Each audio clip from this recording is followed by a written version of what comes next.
The morning started like any other for Admiral Sarah Chen. She sat in her office on Luna Station, drinking coffee and reading reports from the outer colonies. The sun shone through her window, casting long shadows across her desk. Everything seemed normal until her assistant walked in with a worried look. "Admiral, we have a problem with New Geneva," Lieutenant Williams said, holding a data pad in his shaking hands. Sarah looked up from her reports. New Geneva was humanity's newest colony world, home to 8 million people. They had been silent for 3 weeks now. No daily reports, no supply requests, no messages from families to Earth, just silence. "What kind of problem?" Sarah asked, though she already felt a cold weight forming in her stomach. The automated distress beacon just activated. "The signal is weak, but we're getting readings." Williams placed the data pad on her desk. "Admiral, the radiation levels are off the charts." Sarah grabbed the pad and read the numbers. Her face went pale. These weren't normal radiation readings. They were the kind of readings you got after a nuclear war, or worse. Much worse. "Send the reconnaissance ship immediately," she ordered. "I want to know what happened to my people." 3 days later, the reconnaissance ship Hermes arrived at New Geneva. Captain Rodriguez transmitted his report with a voice that shook with horror. "Admiral Chen, I need to report that New Geneva is gone. The entire planet's surface has been turned to glass.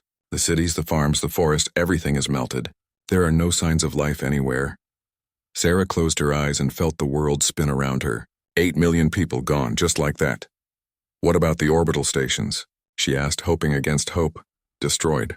We found debris scattered across 3 different orbits. Whatever did this was thorough. They wanted to make sure nothing survived." The next few hours passed in a blur. Sarah called emergency meetings with the Colonial Defense Council. Scientists analyzed the data from Hermes. Military experts tried to figure out what kind of weapon could turn an entire planet into glass. Dr. Marcus Webb, Earth's leading expert on alien technology, presented his findings to the council. His face was grim as he spoke. Based on the radiation patterns and the melting characteristics, this was done by plasma bombardment from orbit. The attackers used multiple ships over several hours to ensure complete destruction. They wanted to send a message. "What kind of message?" asked Council Chairman Harrison. "That humans are not welcome in this part of space," Webb replied. This wasn't a quick strike. This was systematic extermination. Sarah felt anger building inside her chest like a fire. She had served in the Colonial Defense Force for 20 years. She had seen pirates attack cargo ships and aliens raid small outposts. But this was different.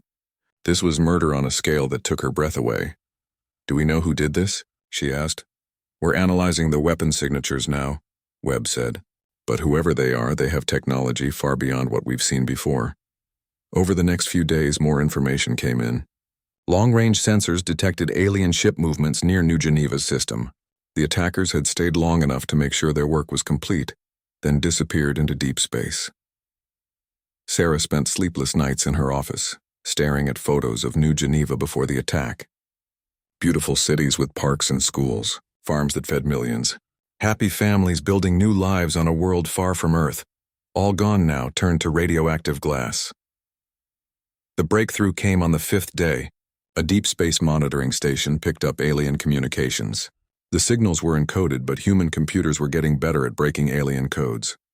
"Admiral, you need to see this," Williams said, rushing into her office with another data pad. Sarah read the translation. Her hands clenched into fists as she understood what she was reading. The message was from something called the Hegemony of Kethvar. They were reporting the successful elimination of what they called a human infestation at New Geneva. The message praised the fleet commander for his thorough work and mentioned plans to target other human colonies. "They're going to do this again," Sarah whispered. "What are your orders, Admiral?" Williams asked. Sarah stood up and walked to her window. Earth hung in space below, blue and beautiful and peaceful. 8 billion humans lived there, most of them unaware that their species had just been targeted for extinction. "Contact the Defense Council," she said quietly. "Tell them I'm requesting authorization for a full military response." "What kind of response, Admiral?" Sarah turned around. Her eyes had changed. The kindness that usually lived there had been replaced by something cold and hard. The kind that makes sure this never happens again. The next morning, Sarah stood before the full Colonial Defense Council. The room was filled with politicians and military leaders from across human space. They had all seen the reports from New Geneva. They had all read the alien messages. "Ladies and gentlemen," Sarah began, "3 weeks ago 8 million human beings were murdered. Not killed in battle, not caught in a conflict. Murdered. Their crime was existing in space that aliens decided they wanted." She activated a hologram showing the glass wasteland that had once been New Geneva. The hegemony of Kethavar did this because they see us as insects to be stepped on. They want to eliminate human colonies before we become too strong to stop. They are planning to attack more of our worlds. The room was silent. Everyone stared at the images of destruction. "I am requesting authorization to assemble a response fleet," Sarah continued. "Not a defensive fleet, not a patrol force, a war fleet. I want to find these aliens and make them pay for what they did." Council Chairman Harrison leaned forward. "Admiral Chen, what exactly are you proposing?" "I'm proposing that we show the galaxy what happens when you murder human beings," Sarah said. "I'm proposing that we make the hegemony of Kethvar regret the day they learned humans existed." The vote was unanimous. 2 hours later, Sarah stood in the secret shipyards beneath Luna's surface. She had been here before, but only for inspections. Now she was here to wake up humanity's sleeping giants. The first ship was the Retribution, a dreadnought that had been under construction for 5 years. It was designed to fight enemies that didn't exist yet, equipped with weapons that pushed the limits of human technology. "How long until she's ready?" Sarah asked Chief Engineer Thompson. 2 weeks, Admiral. Maybe less if you authorize round-the-clock shifts." "Authorized. What about the others?" Thompson smiled grimly. "The Vengeance and the Reckoning will be ready in 3 weeks. The carrier groups will take a month. But Admiral, once word gets out about what happened to New Geneva, you'll have volunteers from every colony in human space." Sarah nodded. She had expected that. Humans were peaceful by nature, but they remembered their enemies, and they protected their own. "Begin construction immediately," she ordered, "and send messages to every human world. Tell them what happened to New Geneva. Tell them we're building a fleet to make sure it never happens again." As she walked through the shipyards, Sarah felt the weight of 8 million deaths on her shoulders, but she also felt something else growing inside her, something that had been sleeping in the human heart for generations. The galaxy was about to learn why humans had conquered their own world before reaching for the stars. They were about to learn that humanity's greatest strength wasn't their technology or their numbers, it was their memory. And humans never forgot. Captain Marcus Torres had never seen anything like it. He stood on the observation deck of Luna Station, watching as ships emerged from construction bays that he thought were empty. Massive warships that dwarfed anything in the current human fleet were rising from hidden berths beneath the moon's surface. "How long have these been under construction?" he asked Admiral Chen, who stood beside him watching the spectacle. "Some for 5 years, others for 10, she replied. "We've been preparing for this kind of war since we first met hostile aliens in the Proxima system." Marcus remembered the Proxima border wars. He had been a young lieutenant then, fighting pirates and raiders in small patrol ships. Those had been simple conflicts compared to this. The enemy had been criminals and opportunists, not an empire bent on human extinction. "The politicians never knew about this?" he asked. Sarah smiled coldly.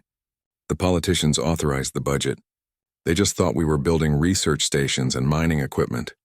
They never asked what we were researching or what we planned to mine." The first ship to fully emerge was the Retribution. Marcus had read about dreadnoughts in military history books, but seeing one in person took his breath away. It was 2 kilometers long and bristled with weapons that could crack planets. Its armor was thick enough to stop anything the Kethvar could throw at it. "She's beautiful," Marcus whispered. "She's necessary," Sarah corrected. "The Kethvar think we're a young species with primitive weapons. They're about to learn how wrong they are." Over the next few weeks, more ships emerged from the hidden construction bays. The Vengeance and the Reckoning joined their sister ship, followed by a dozen heavy cruisers and twice as many destroyers. But the most impressive sight was the carrier group. The carrier Humanity's Wrath was longer than the dreadnoughts, but built differently. Its hull was filled with launch bays for fighters and bombers. But these weren't ordinary spacecraft. They were controlled by advanced artificial intelligence systems that could think and react faster than any organic pilot. The AI fighters can pull maneuvers that would kill a human. "Pilot," explained Commander Lisa Park, the carrier's captain. They don't need life support, they don't get tired, and they don't feel fear. Each one is basically a smart missile with the ability to make tactical decisions. Marcus watched as thousands of the AI fighters were loaded into the carrier's bays. Each one was sleek and deadly, designed for one purpose, destroying enemy ships. "How many can you carry?" he asked. 2,000 fighters and 500 bombers, Park replied. "And we have 3 carriers in the fleet." The numbers were staggering. Marcus had fought in battles with dozens of ships. This fleet would have thousands of fighters alone, backed by the most powerful warships humanity had ever built.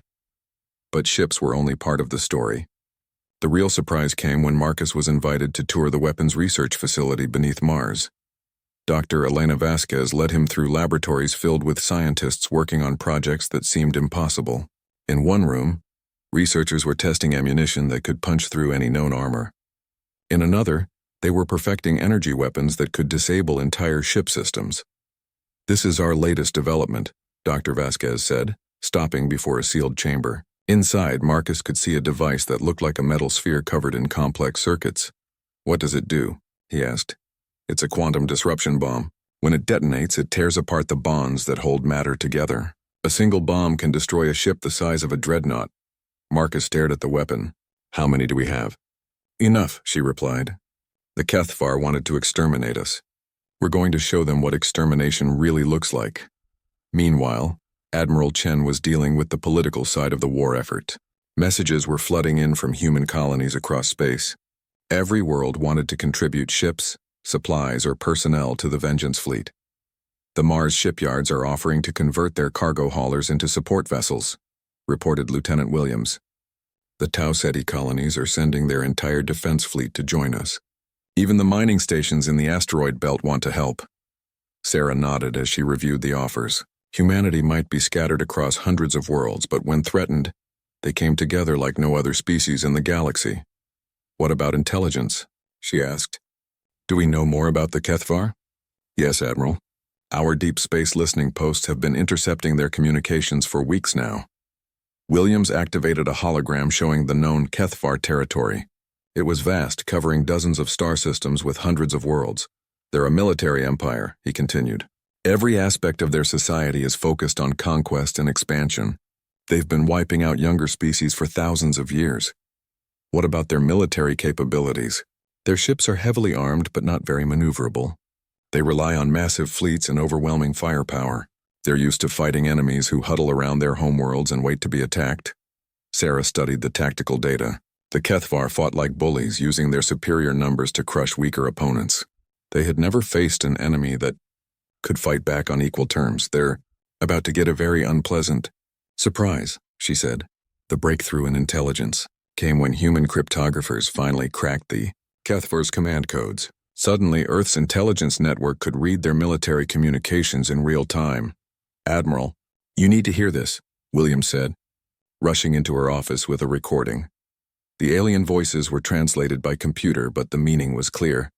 A Kethvar fleet commander was reporting to his superiors about the attack on New Geneva. "The human infestation has been eliminated as ordered," the voice said. "The planet's surface has been sterilized. No survivors detected. Recommend immediate targeting of additional human colonies before they can organize resistance." Sarah's hands clenched into fists as she listened. The aliens talked about human beings like they were insects to be sprayed with poison. "There's more," Williams said. "They're planning to attack the Kepler 442 colony next. 2 million people live there." "When?" Sarah asked. 3 months from now. They're assembling a fleet at their base in the Vorth system." Sarah stood up and walked to her window. Below, she could see the dreadnoughts and carriers of the Vengeance fleet preparing for departure.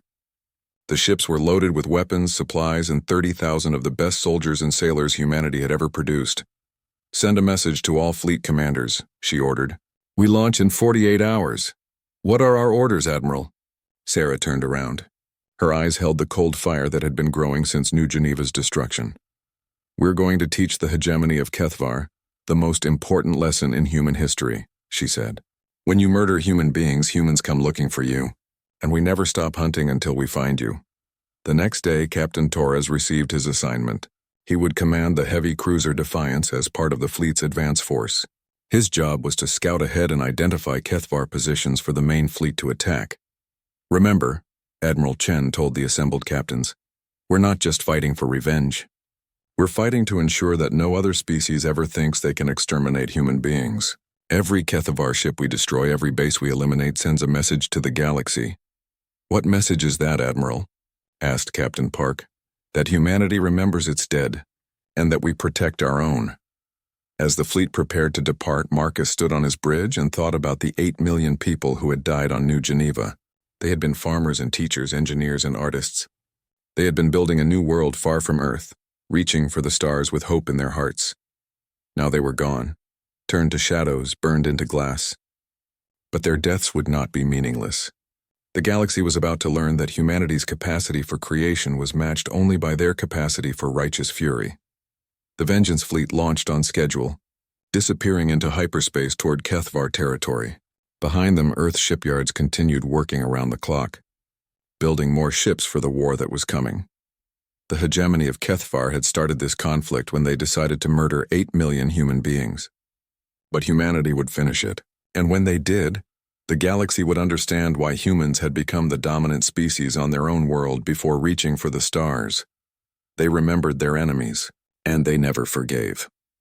The Kethavar outpost at Zelthon Prime was supposed to be safe. It sat on the edge of their territory, protected by automated defense platforms and early warning systems. The base commander, war leader Kust, had served there for 10 years without seeing any real action. That changed when human ships appeared without warning.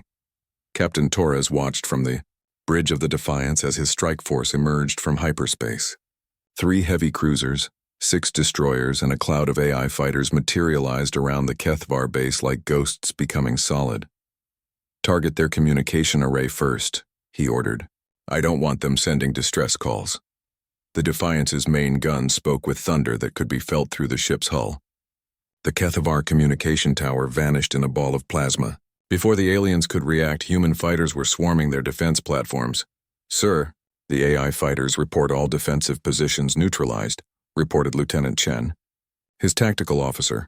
"Good. Now target their fuel depots and supply warehouses." The attack was over in 20 minutes.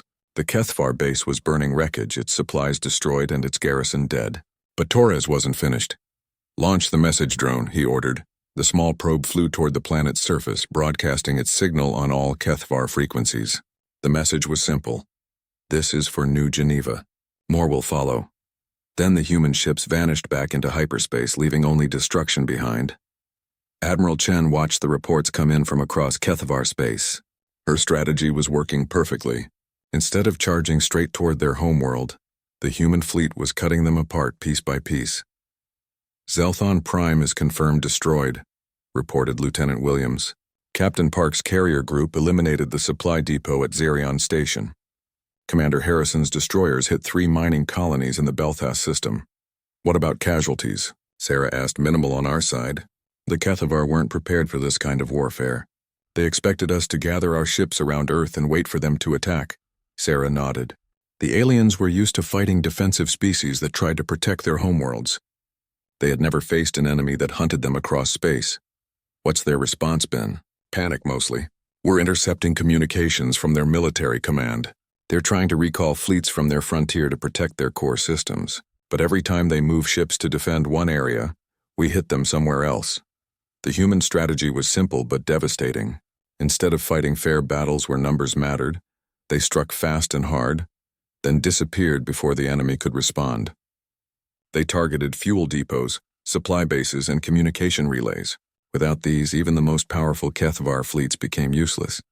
Captain Torres was becoming an expert at this kind of warfare.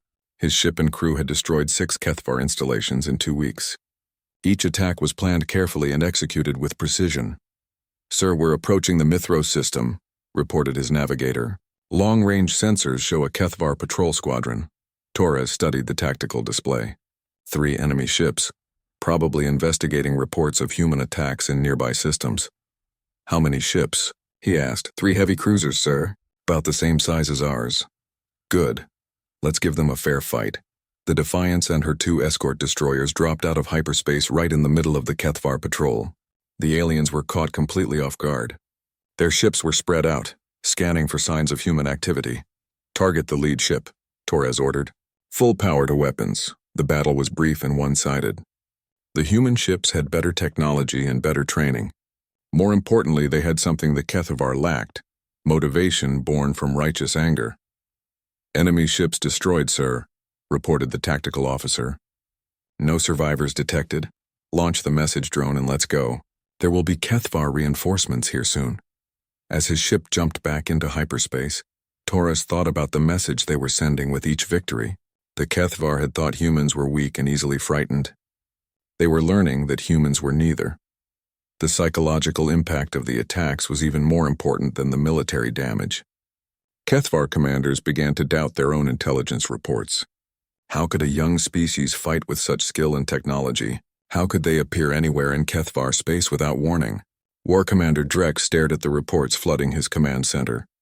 In 3 weeks, the humans had destroyed 47 installations and eliminated 12 patrol squadrons. They struck without warning and vanished before reinforcements could arrive. "How are they moving so fast?"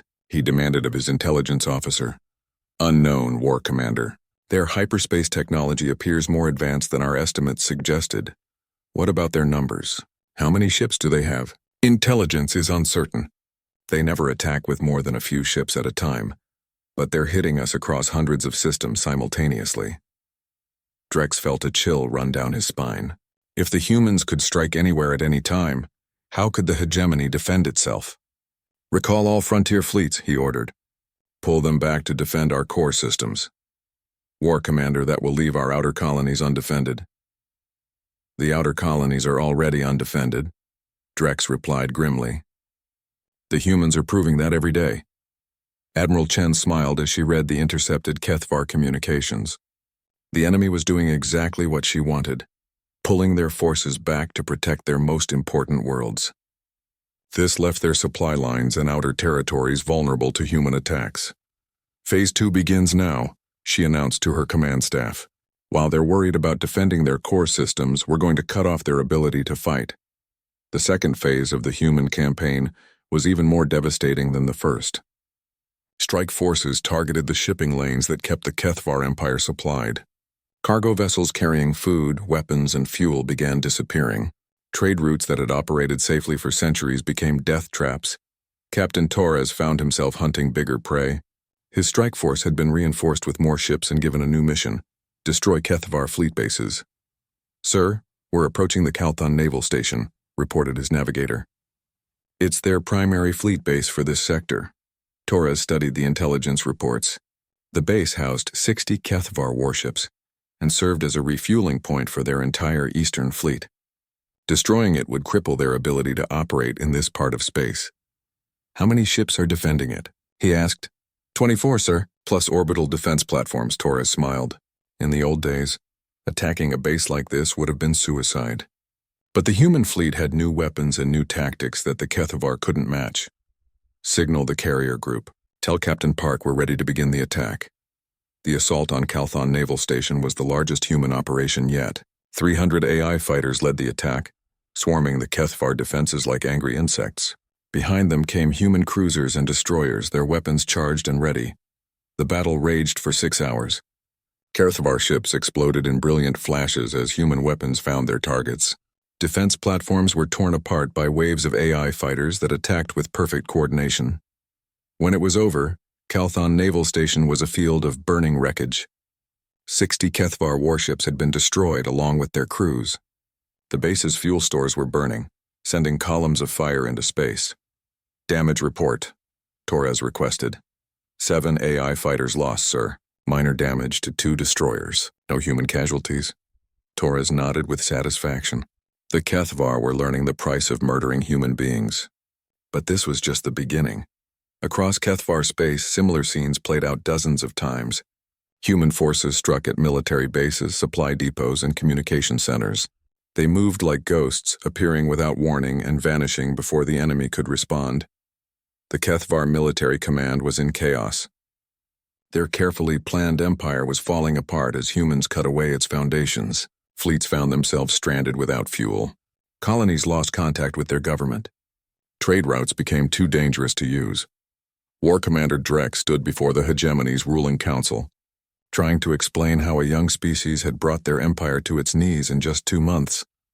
The humans don't fight like any enemy we've faced before, he reported. They don't try to hold territory or protect their supply lines. They attack, destroy, and disappear. We can't predict where they'll strike next. How many ships have we lost? Asked the Supreme Leader.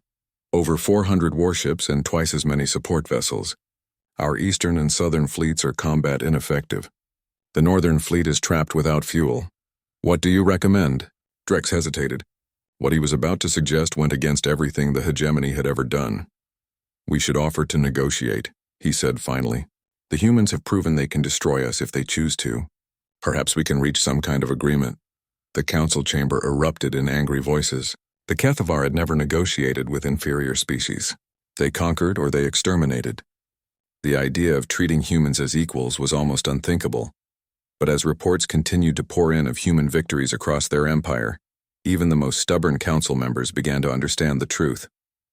The hegemony of Kethavar was losing this war, badly. Admiral Chen read the intercepted message with cold satisfaction. Captain Torres stared at the burning city below and felt something twist in his stomach.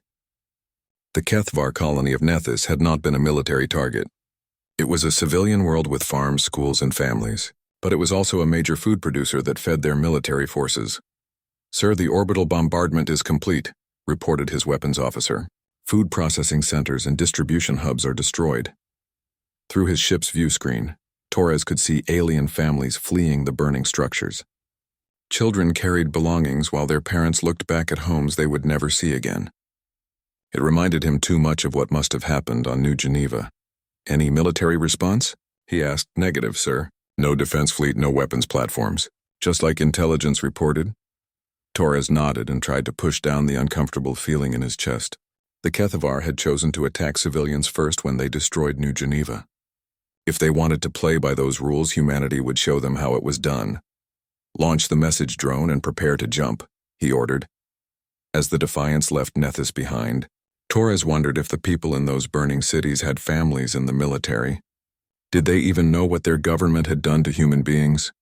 Did it matter? Admiral Chen was dealing with similar questions as she reviewed reports from across the war zone. The human campaign was succeeding beyond all expectations. Kethavar military power was crumbling as their supply lines collapsed and their fleets found themselves stranded without fuel or supplies. But victory was coming at a price that troubled her. Admiral, we have a priority message from Earth, Lieutenant Williams announced. Sarah accepted the transmission and found herself facing Defense Minister Harrison on her screen. His expression was grim. Admiral Chen, I need to discuss the conduct of this campaign with you. What concerns do you have, Minister? Reports are reaching Earth about attacks on civilian targets. Food production facilities, medical supplies, infrastructure that supports non-combatants.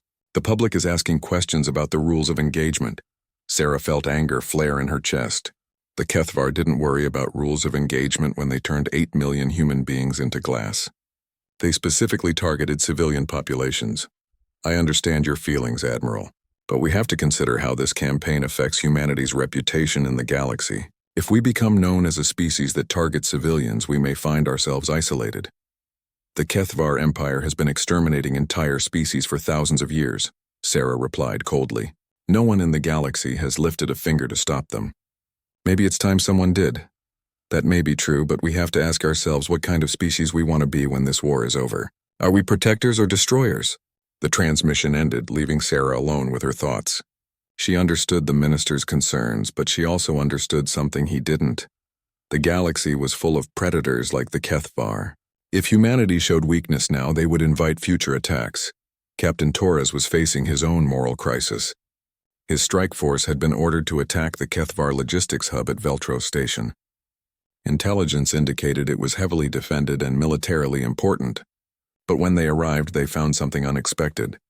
Sir, we're detecting civilian ships docked at the station, reported his tactical officer. Looks like refugee transports from worlds we've already hit. Torres studied the scanner readings. The station was indeed a military target, but it was also serving as a refugee center for aliens fleeing human attacks. Destroying it would kill thousands of non-combatants. What are your orders, sir? Asked his weapons officer. Torres hesitated. Military doctrine was clear. Deny the enemy resources needed to fight. But these weren't soldiers or weapon manufacturers. They were families running from a war they probably didn't understand. "Signal the station," he finally ordered. "Give them 30 minutes to evacuate all civilian personnel. Sir, that will give them time to warn their military command about our presence." "I know. Do it anyway." The evacuation took longer than 30 minutes, but Torres waited. He watched as transport ships carried alien families away from the station. Only when the last civilian had left did he give the order to attack. "Target military installations only," he instructed. "Avoid areas marked as medical or civilian facilities." The attack was successful, but Torres felt no satisfaction as he watched the station burn. This wasn't the clean war he had imagined when the fleet left Earth. Real war was messy and complicated, full of choices that had no good answers. Admiral Chen received reports of Torres's decision with mixed feelings. Part of her was proud that her officers still maintained their humanity, even in the middle of a war for survival. But another part worried that mercy might be seen as weakness. Her concerns proved justified when she received the next intelligence report. "Admiral, the Kethvar are interpreting Captain Torres's actions as a sign of human weakness," Williams reported. "Their propaganda is claiming that humans lack the will to fight a real war." "What's their military response?" "They're reinforcing their core systems and preparing for a major offensive. Intelligence suggests they're planning to strike at human colonies again." Sarah felt cold rage wash over her. The Kethvar were mistaking human mercy for weakness. They thought that because one captain had spared civilians, all humans were soft. "Send new orders to all fleet commanders," she said. "No more mercy for military targets. No more warnings. No more time to evacuate. The Kethvar want to see what human warfare really looks like." The change in human tactics was immediate and devastating. Attacks became more brutal and thorough. When human forces struck Kethvar installations, nothing was left standing. No prisoners were taken. No quarter was given. Captain Torres received his new orders with a heavy heart.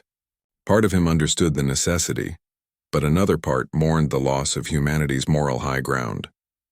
The turning point came at the threshold of Vorth, a massive space fortress guarding the approaches to the Kethvar core systems. It was here that the alien empire had gathered its remaining fleets for a final stand. "Sir, we're detecting over 200 Kethvar warships," reported the tactical officer aboard the Retribution. "They're arrayed in defensive formations around the fortress." Admiral Chen studied the enemy positions from her flagship's bridge. This was the moment she had been preparing for since New Geneva's destruction. The largest space battle in human history was about to begin. "Signal all ships," she ordered. "Today we finish what the Kethvar started. Remember New Geneva? The human fleet deployed in attack formation. 3 dreadnoughts led the assault, followed by a dozen heavy cruisers and twice as many destroyers. Behind them came the carriers, ready to unleash clouds of AI fighters. "Admiral, we're receiving a transmission from the Kethvar fleet," reported the communications officer. "Put it through." The alien voice that emerged from the speakers was proud but desperate. "Human Commander, I am Warfleet Commander Kalex of the hegemony of Kethvar. We propose an immediate ceasefire and negotiations to end this conflict." "Tell him to surrender unconditionally," Sarah replied. "Those are the only terms I'll accept." "That is not acceptable. We are prepared to offer significant concessions, including reparations for your lost colony." Sarah's voice turned ice cold. "You murdered 8 million human beings. You turned their world into glass. You plan to do the same to other human colonies. There will be no negotiations. Surrender or be destroyed." The transmission ended in silence. Both fleets faced each other across the darkness of space, weapons charged and ready. The Battle of the Threshold of Vorth lasted 18 hours. It was a brutal slugging match between two civilizations that had chosen to fight to the finish. Human ships carved through Kethvar formations with advanced weapons and superior tactics, but the aliens fought with the desperation of a dying empire. Captain Torres commanded the Defiance in the thick of the fighting. His ship traded fire with Kethvar cruisers while AI fighters swarmed around them like angry wasps. The bridge shook with each enemy hit, and damage reports flooded in from all sections. "Sir, we've lost main engines," reported his chief engineer. "Switching to auxiliary power." "Keep firing," Torres ordered. "We're not finished yet." Around them, the battle raged with increasing intensity. Human dreadnoughts hammered the Threshold fortress with weapons that could crack planets. Kethvar battleships exploded in brilliant flashes as human missiles found their targets. But the aliens were fighting for their survival. They threw everything they had at the human fleet, including suicide attacks by crippled ships. The space around the fortress became a graveyard of burning metal and expanding gas clouds. When the battle finally ended, the threshold of Vorth was a shattered ruin. The Kethavar fleet had been destroyed almost completely, but the human fleet had paid a price too. 15 ships lost, thousands of crew members dead or wounded. Admiral Chen stood on her damaged bridge and looked out at the wreckage. They had won, but victory felt hollow when she thought about the cost. "Admiral, we're receiving surrender signals from surviving Kethavar ships," reported Williams. "Accept their surrender," she ordered. "Begin rescue operations for both human and alien survivors." As medical teams worked to save lives on both sides, Sarah wondered if they had become the very thing they were fighting against. The Kethavar homeworld of Cathara hung in space like a wounded animal. From the bridge of the Retribution, Admiral Chen could see the lights of alien cities covering 3 continents. 12 billion Kethavar lived on that world below, most of them civilians who had never fired a shot in anger. "Admiral, we're receiving multiple surrender transmissions from the planet," reported Lieutenant Williams. "The Hegemony Council is requesting immediate negotiations." Sarah stared at the world below and thought about New Geneva. 8 million humans had lived there once in cities that sparkled with hope and dreams. Now those cities were glass and those people were shadows burned into stone. "What are the terms they're offering?" she asked. "Complete military surrender, disbanding of all armed forces, reparations to be paid to human colonies. They're also offering to restructure their government under human oversight." Around the flagship, the human fleet waited in silent formation. 3 dreadnoughts, 15 cruisers, 24 destroyers, and the carriers with their clouds of AI fighters. It was more than enough firepower to reduce Cathara to the same glassy wasteland that New Geneva had become. Captain Torres stood on the bridge of the Defiance, watching long-range sensors track evacuation ships fleeing the planet's surface. Alien families were running, just like human families had tried to run from New Geneva. But there had been no escape for the humans. "The Kethvar had made sure of that, sir. Fleet Command is requesting all ship commanders to report to the flagship," announced his communications officer. Torres acknowledged the order and prepared to transfer to Admiral Chen's ship. He suspected he knew what this meeting would be about.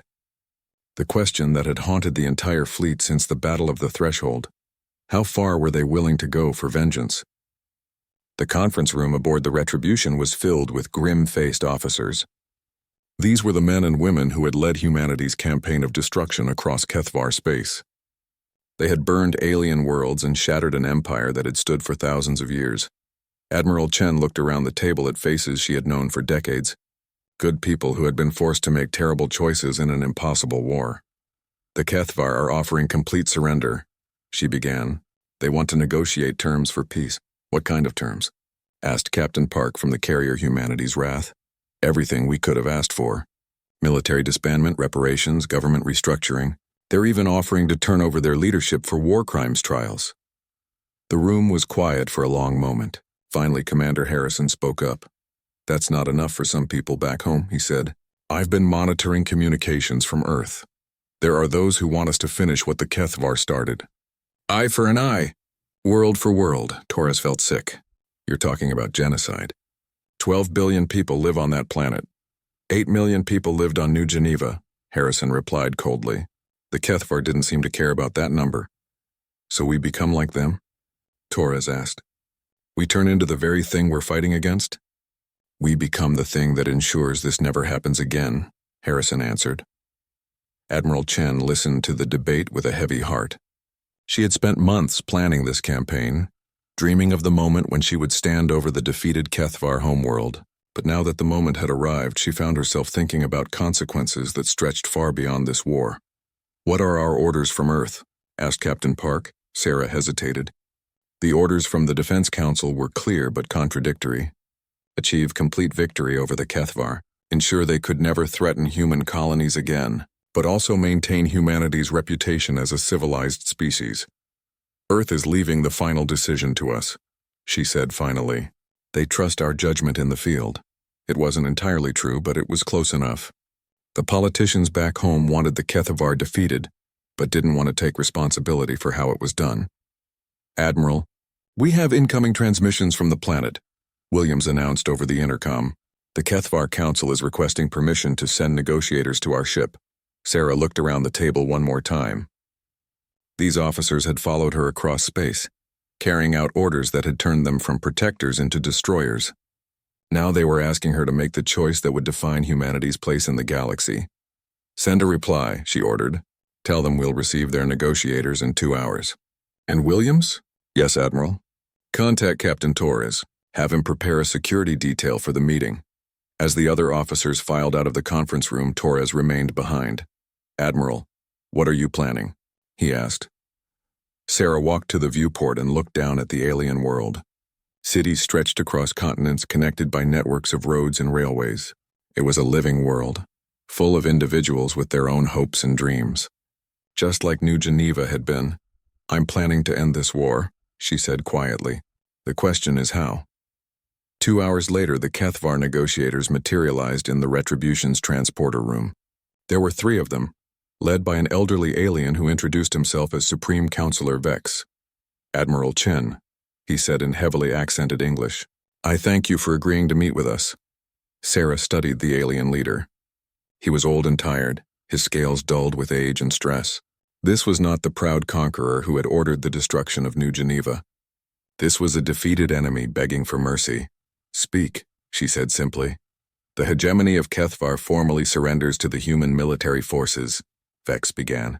"We acknowledge our crimes against your people and offer full reparations. We are prepared to disband our military and restructure our government according to your requirements." "That's a start," Sarah replied. "But it's not enough." The alien leader's face paled. "What more do you require?" Sarah activated a hologram showing the glassy wasteland that had once been New Geneva. The alien stared at images of melted cities and crystallized forests. 8 million human beings lived on this world, she said. Men, women, and children who had done nothing to threaten your empire. Your forces spent hours bombarding the planet to ensure that nothing survived. They turned human families into shadows burned into glass. Vex's eyes filled with what might have been tears. "We cannot undo what was done, but we can ensure it never happens again." "How?" Sarah demanded. "How can you guarantee that your species will never again decide that another race needs to be exterminated?" "We will disarm completely. Our military will be disbanded. Our government will be restructured under human oversight." "Words," Sarah said dismissively. "The same promises could be made by your successors and then broken when they think humans aren't watching." She walked around the negotiating table, studying the 3 aliens. They were genuinely terrified, she realized. They expected to be executed or worse. "There is another option," she said finally. "One that would ensure permanent peace between our species." "What option?" Vex asked desperately. Sarah paused, knowing that her next words would echo through history. "Complete integration. The Kethvar Empire becomes part of human space. Your worlds become human protectorates. Your people become subjects of the Terran government." The aliens looked shocked. This was not conquest in the traditional sense. It was absorption. The complete dissolution of their civilization into humanity's growing empire. "You want us to cease existing as an independent species?" Vex asked. "I want to ensure that no other species ever suffers what happened to New Geneva," Sarah replied. "The galaxy is full of predators. Maybe it's time it had some protectors instead." The negotiations continued for hours. The Kethvar tried to bargain for partial autonomy, cultural preservation, anything that would let them maintain some vestige of independence. But Sarah was inflexible. Complete integration or complete destruction, those were the only choices. In the end, they chose integration. Captain Torres watched from the observation deck as Kethvar ships began landing at designated sites across their homeworld. But these weren't invasion forces. They were human administrators, teachers, and engineers. The occupation would be thorough but peaceful. "It's over then?" he asked Admiral Chen, who had joined him at the viewport. "This part is over," she replied. "But the real work is just beginning. We have to turn a warrior empire into productive members of galactic civilization. It won't be easy. Do you think we made the right choice?" Sarah was quiet for a long moment, watching as human shuttles descended toward the alien cities below. "Ask me in 50 years, she said finally, "when we see what kind of galaxy we've created." Over the following months, the transformation of Kethvar space proceeded with military efficiency.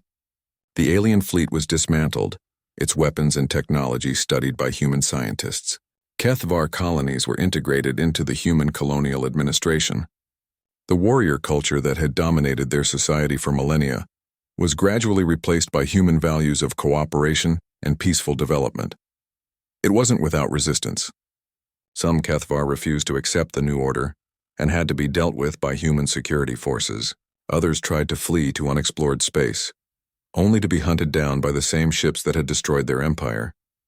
But most adapted. They had little choice. The alternative was the fate that had befallen New Geneva. Admiral Chen established her headquarters on Cathara itself, in a building that had once housed the Hegemony's War Council.